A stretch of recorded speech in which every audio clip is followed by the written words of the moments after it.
আফ্রিকার দেশ কঙ্গোয় ইবোলার প্রাদুর্ভাবে বিপাকে পড়েছেন সাধারণ মানুষ। আস্থা ফেরাতে দাফন প্রক্রিয়ায় পরিবারের সদস্যদের যুক্ত করার সিদ্ধান্ত নিয়েছে সরকার। তবে সংঘাত ও সরঞ্জামের তীব্র সংকটের মাঝেই প্রাণঘাতী ভাইরাসের বিস্তার কতটা ঠেকানো যাবে তাই এখন দেখার বিষয় বলে মনে করছেন অনেকে।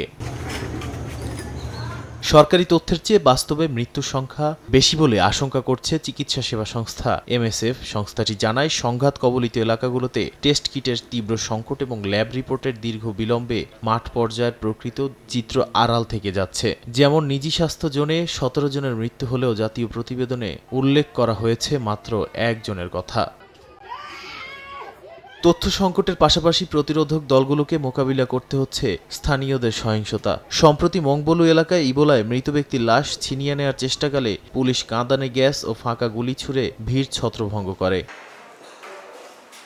চলমান এই প্রাদুর্ভাবে এরই মধ্যে অন্তত 20 জন চিকিৎসক ও নার্স প্রাণ হারিয়েছেন। বর্তমানে মাত্র 14টি আইসোলেশন সেন্টার দিয়ে 31টি স্বাস্থ্যজনের মহামারী নিয়ন্ত্রণ করা অসম্ভব হয়ে পড়েছে। ইউনিসেফ ও বিশ্ব স্বাস্থ্য সংস্থা জরুরি সরঞ্জাম সরবরাহ করলেও পরিস্থিতি দ্রুত সামাল না দেয়া গেলে এটি 2014 সালের মতো ভয়াবহ রূপ নিতে পারে বলে আশঙ্কা করা হচ্ছে।